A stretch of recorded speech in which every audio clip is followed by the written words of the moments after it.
What is there to take photographs round about where I live, and how do I tell better stories in my images? I've popped this up on the screen just to discuss what we're going to look at, and it's quite obviously a photograph of a war memorial. And for me, what that represented was, if it wasn't for the people that gave their lives in the Great War and World War II, then these people might not have had the lives that they've got and the opportunity to sit and look at that. And that's the kind of thing we're going to look at just now. We're going to take the camera and we're going to look for contrast not only in light and colour, but political statements, some juxtaposition, just some nice photographs. And we're going to start with this one here. And I found this really funny. As I'm standing at the side of the water, there's this old rickety boat and there's a life vest next to it. And I'm thinking, if you are thinking about going out in that boat, then this life vest is definitely going to need to be used at some point. So as I started out, you might feel the same. I wasn't really sure what I was looking for, but I then did start to get into my stride. And as I'm walking up again, I find this girl sitting on the bench. And in my mind, she's got the weight of the world on her shoulders. And she's looking there as if she's trying to forget something, block things out. But ironically, the benches that she's sitting on are made of elephants.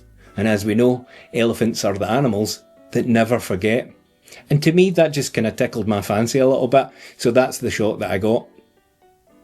But not everything has to be so deep and meaningful. There are certainly things like colour contrast and light contrast that we really need to look at. And you can see as I approach this scene here, there are two trees that are bathed in the sunlight, and one's green and one's orange. So I took a little bit of time, tried to get my framing right. I thought that going portrait would be the way to do this.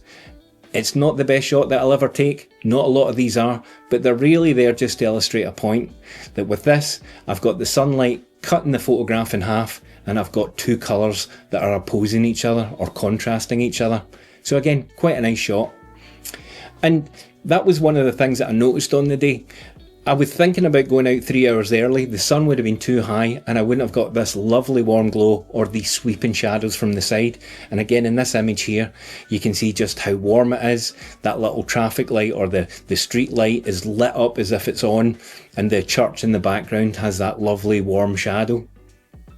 So you really need to start to train your eye to see where you live in a different way. Yeah, I get you've probably lived there all your life, but when you start going out and looking at things like contrast, juxtaposition, symmetry, and trying to layer something into your image that's just a little bit deeper, then you start to bring in those levels of interest that maybe have been lacking.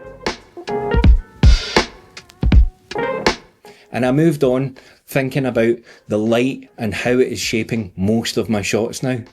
An empty beer garden, it's starting to go into winter, not many people sitting outside in this, but again there's lovely light and the top quarter of the photograph has its own little frame of sunlight and the rest of it's pretty dark. Starting to look for things like that make a difference. But this is where I start to find my political voice, because William Hill, for those that don't know, is a betting shop or gambling.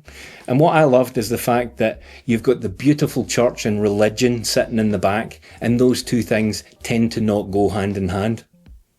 And with that in mind, I then start looking at the buildings round about me, instead of just looking at things that I normally take photographs of. And this building, which is rack and ruined, the paint on the windows is flaking, and I found it quite ironic that there was a defibrillator right next to it, and the thing that needs brought back to life is the building itself. Again, that might be a bit of a stretch, but I now find that I'm maybe half an hour into this, or an hour into this, and my brain is starting to see things differently. Because as I approached this building site where there's rubble everywhere, the place is an absolute mess, I found again a little bit of irony in the fact that the shop right next to it is called New Look. Well.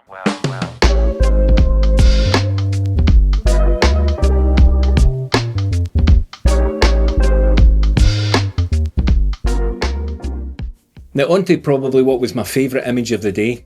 The sun is really low now, you can see the length of the shadow on me, and I've caught this lovely grid-like structure going across the road, and not only that, there was the metal inserts on the road itself going off at a slightly different angle, which to me created a little bit of lack of symmetry and interest, and that's why for me it was my favourite shot.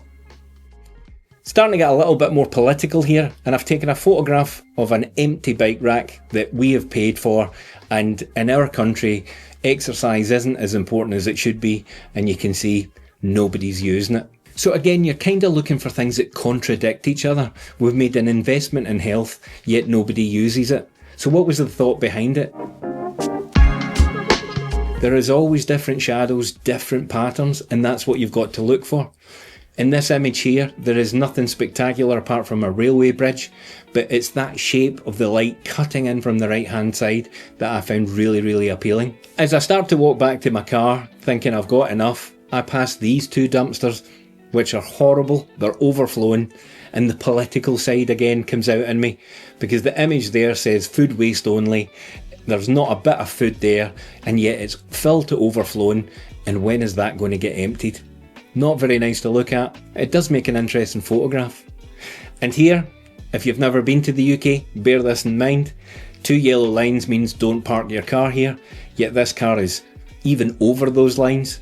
But the story in my head is, why have they done that? Are they in a rush to get somewhere? Have they got an important appointment that they can't miss?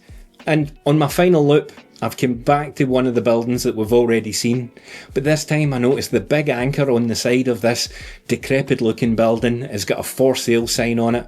In my head again, with the rising cost of mortgages and food and inflation, it's basically the lack of finance that's been the anchor to this business, which has held it in place and stopped it from moving forward.